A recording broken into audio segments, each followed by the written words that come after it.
Shalom Aleichem, this is Rabbi Kovacs, and we are continuing our limud in Mishnah Yomi for Shabbat Tzav in the 5th chapter of Pesachim. We began yesterday, chapter Tamid Nishchat, about the actual avodah, the actual sacrificial rite done to the Korban Pesach.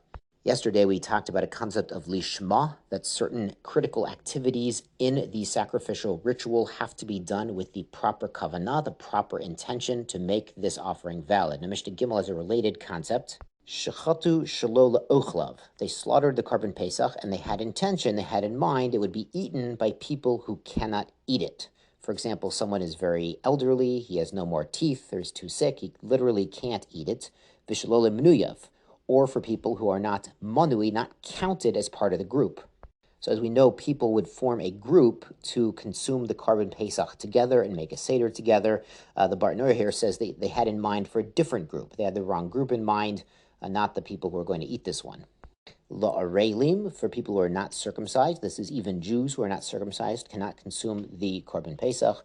L'tmeim, for people who are ritually contaminated, also cannot consume Korban Pesach. Puzzle. So if when they slaughtered it, they had in mind that it would be eaten by some of these people, that's not a valid ritual.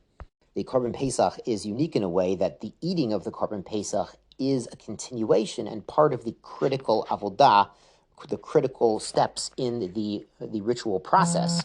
So you have to have the specific people in mind who are able to and registered to and appropriate to eat the Korban Pesach when they do the avodah. And the Mishnah continues with similar lashon we had yesterday. Le'ochlav v'shelo le'ochlav, people who could eat it and people who could not eat it, they had both in mind.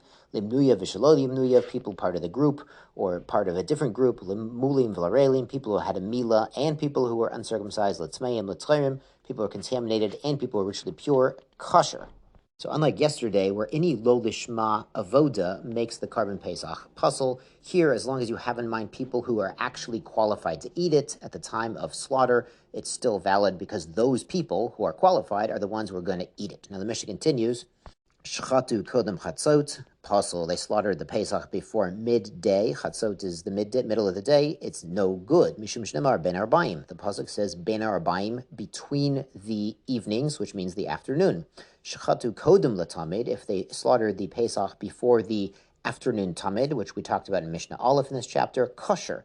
It's still okay. You're not supposed to do that, but it's still okay. Bilvod yehei adam memoris bedamo, as long as you have someone stir the blood, ad sheyazorek dama tamid, until after you've applied the blood from the tamid, from the continual olah, on the mizbeach, on the altar, then you could, after that, apply the dam. So you have to have someone keeping that dam fresh and uncongealed.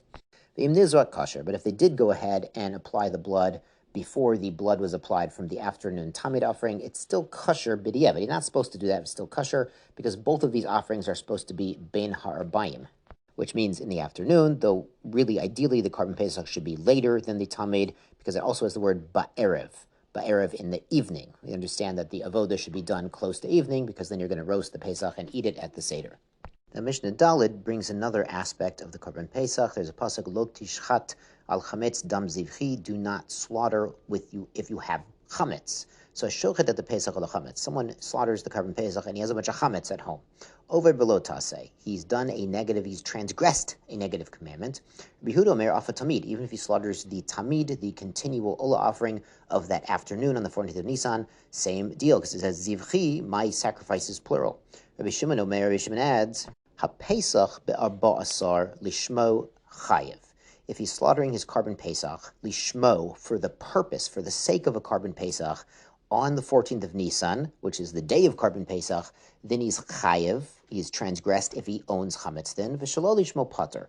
But if he does it for a different purpose, then again, his Korban Pesach is invalid, and if he's bringing an invalid sacrifice, then he's not transgressing the prohibition of having chametz at the time he brings the sacrifice, because l'maisa it's not valid sacrifice. Ushar kol zvachim, and with regards to other sacrifices, during the Passover holiday, bein lishman be'shelo lishman pater, whether he brings them for their proper purpose and they're valid, or he brings them for a different purpose and they're invalid, he's still pater on if he owns chametz at the time. So that din I just said applies on Erev Pesach. The Mishnah continues with Moed, during the holiday itself, like Chol Moed, if he's bringing a korban din, lishmo pater. if he brings the korban for its own sake, as in it's a Pesach, but he's bringing it for the sake of a Pesach, well, it's after the 14th of Nisan, so it's after the time, so it's no longer valid, because a korban Pesach has to be done davka only on the 14th of Nisan. Shlo lishmo chayev. But if he brings this korban Pesach as a shlamim, this lo lishmo means bringing it as a shlamim, as a peace offering, and as we mentioned, a leftover Pesach can be recycled into a shlamim, so then it would be a valid offering during the rest of the holiday and be chayev if he owns hametz then. With sharkol zvachim and other sacrifices, not something that was originally designated as a korban Pesach, bein lishman, bein shelo lishman, chayev. Whether he's offering it for the proper intention of what it's supposed to be, or a different intention, he's chayev. He's over owning chametz if he does it during Pesach. This is because b'diavad, after the fact, there is some validity to other offerings that are not a Pesach if they are done lo lishman. But there's another exception, in addition to the exception of Pesach, chutz min chatat. The sin offering also, sheshachat lo lishma. If that's brought for a different intention, there's never any way to make that valid. So it's never a valid offering. And since it's not a valid offering, if he owned chametz at the time, he's not transgressing the sin of having chametz while bringing offerings on the holiday of Passover.